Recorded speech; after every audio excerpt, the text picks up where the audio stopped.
Hey guys, this weekend we're going to start building the roll cage. So my first time bending pipe. So yeah, let's get it.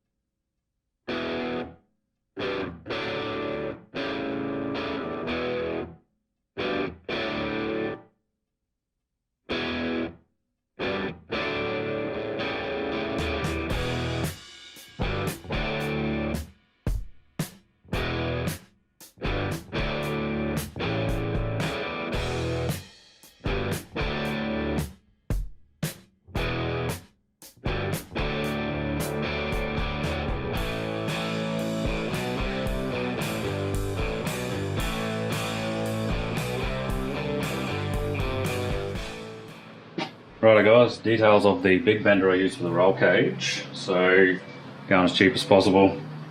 12 ton hydraulic bender, 200 bucks delivered. I'll throw a link below.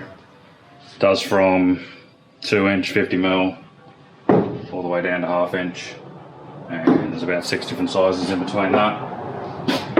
Got a few of them, one there.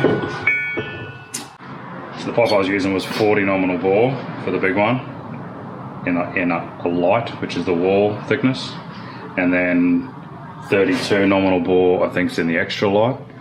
So there's certain sizes that telescope together, the thickness you get and the diameter you get. There's certain ones that go together much closer to each other, so once you clean these up, take the burrs out of them. That one has 0.1 of a millimeter. Not on that end, that end there.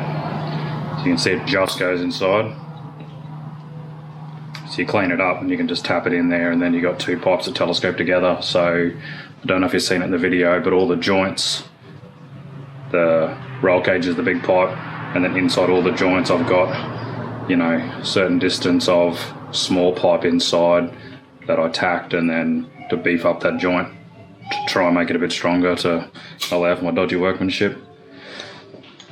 So yeah, big bender, 200 bucks. Seems to be the cheapest you can get. And the bends don't come out too bad. This is one of the first ones I did. You can see there's like a slight kink in there. So you just got to take it easy on it and let it do its work. I found that when you get it loaded up in the bender, if you put a bit of heat into the top, kind of relaxes it a bit and helps with it a little bit. So the actual bends I had on the roll cage, they're not great, but they'll do the job and they're not terrible. So yeah. Also, if you can get away without having to do a full 90-degree bend or to do a tight radius, so these rollers move in and out. So if you can obviously keep it a bit wider and have a longer sweeping radius, longer bend, less stress on the bend. So yeah, pretty much you throw your straight pipe in through here. You need at least that much to get between the rollers when it's straight. And then you crank it up.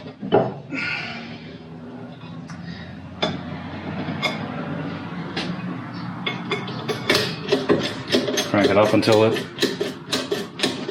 goes up and bends the pipe. So I had a bit of an issue trying to find the right angles. Not so much the exact angle, but just trying to get two angles the same, because obviously on the roll cage there's a line down either side. So this was the die that I'd used, the 1.5 inch, 40 mil. And what I did is, you can see that was tight in there.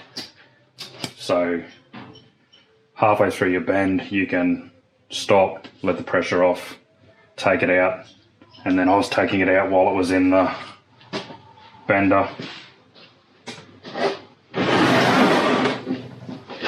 Sitting it on a flat surface. The ground was better, I was doing it on the concrete. Hold your pipe on a flat surface, and then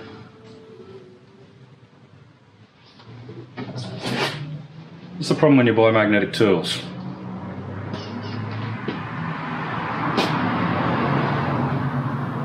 Wish this thing was live so someone could tell me where the fuck they just went. Oh yeah, there it is. Every time. So I'll take it out, put it on a flat surface there, and just $20 angle finder. Like literally 20 bucks on eBay. Throw a link in the bottom there. and I'd just sit that on the pipe and you could tell what the angle was. And then you just do each one until you can repeat and get the same radius bends, and then you got 2 of the same bends. So, not the most professional way to do it, but it works. And when I had it in the bender,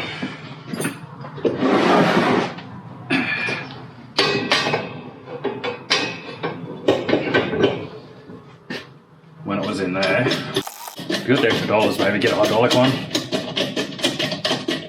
I mean, not hydraulic, pneumatic, operated. So with the angle finder, I was also using it, you might see it in the video, I was also using it, putting it on the same spot each time, down near the roller. And I'd measure that angle there, and measure that angle there, and just keep those numbers consistent, so I could just keep pressing it through until I got the right bend.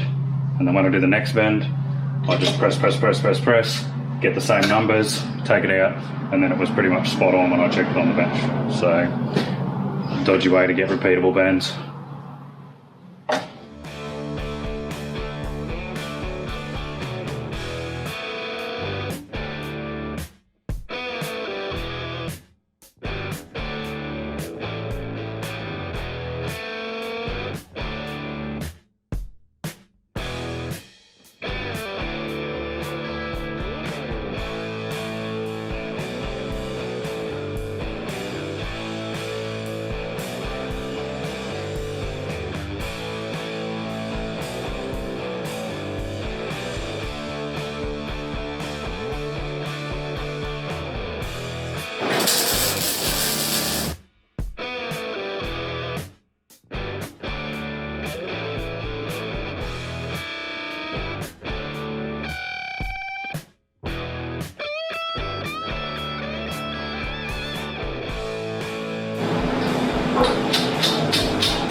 So yeah, the finished product of the roll cage.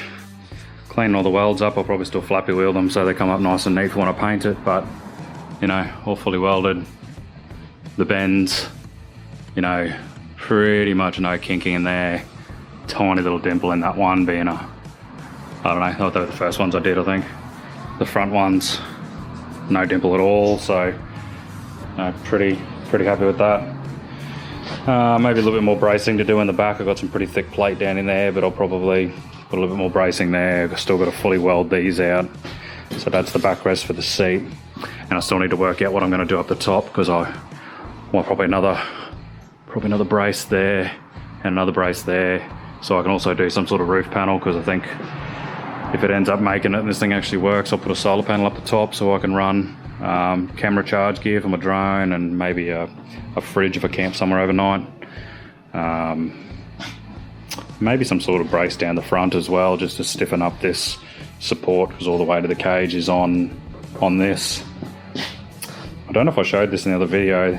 That pipe there actually has, you can see the 2 layers. There's actually another bit of thicker pipe through that, so that's another one that telescopes together, but just to make it more stiff and strong. So yeah, first time doing any type of pipe bending or yeah, anything like that. So yeah, not too bad. It'll do. So that's it for another weekend, guys. Roll cage done. Next weekend we'll start getting into the steering, so job's getting a little bit more technical as we get closer to possibly getting this thing running. Yeah, if you like the content, subscribe, like, comment. If you got any feedback, because I'm pretty new to making videos, so I'm just winging it and learning as we go. But yeah, if you got any tips or pointers, let me know. So yeah, see you in the next one.